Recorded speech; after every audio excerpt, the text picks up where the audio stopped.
want to start by thanking Chair Waters for calling today's hearing. Homelessness is a serious problem affecting every community in our country. In Wisconsin, by HUD analysis, we have 5,000 people that are homeless. By the Department of Education's definition, 18,000 youth are homeless. But despite the federal government's sustained and significant investment, homeless persists at unacceptable levels. I visited homeless shelters throughout southeast Wisconsin, the Halo Center in Racine or the Shalom Center in Kenosha, and see firsthand the importance of having a local approach to addressing the homelessness problem. I had the opportunity to meet a young gentleman at the Shalom Center in the city of Kenosha, and he had arrived there fallen on hard times and had been given the opportunity for a job at an Amazon distribution center, a step to get back up on his feet. And that local involvement was critical. It was a local solution that was one of the driving forces for this individual to get back up on his feet, albeit making sure that we have that first step to make sure he had that private-public partnership at the Shalom Center to get there in particular. Dr. Lucas, some of the proposals that we're discussing here today involve a significant increase in money that would spend to address homelessness. We all agree homelessness is a big problem.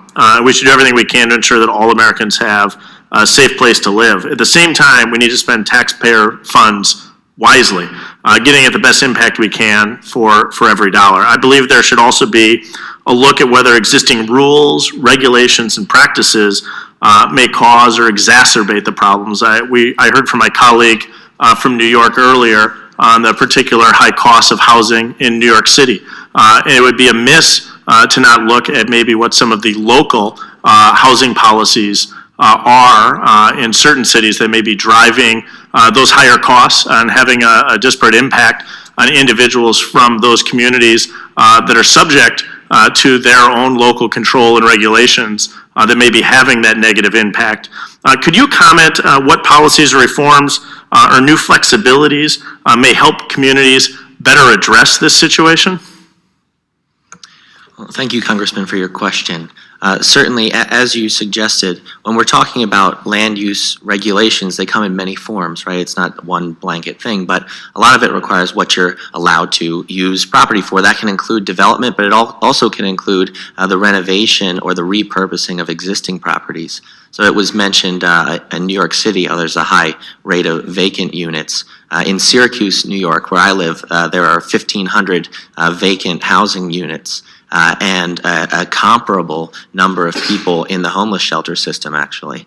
And so questions emerge of what are the opportunities, what are the barriers that make it more expensive to expand affordable housing, which in some ways will price out the development of additional units that are of a lower cost, right? And other regulations about what you can and can't use property for certainly affect that responsiveness of the supply in local communities. Thank you very much. Ms. Roman, in your testimony, you highlight some of the differences in rural and urban homelessness in my district in southeast Wisconsin and the cities of Janesville and Racine and Kenosha. We have cities, and then there's also rural areas in between and across a lot of the state of Wisconsin.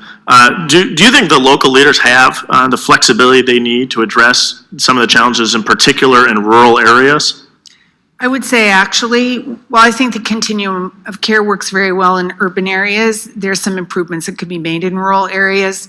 The urban areas have the full infrastructure, the sort of soup to nuts programs. It doesn't make sense to build something like that in every single town. And I think there have been several proposals to fix the continuum of care to work better in rural areas, but I think rural areas need some more flexibility in terms of resources.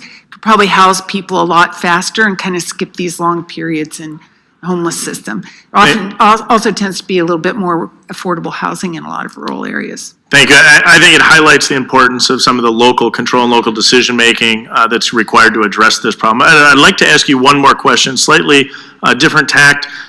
You've highlighted some of the relationship between homelessness and human trafficking.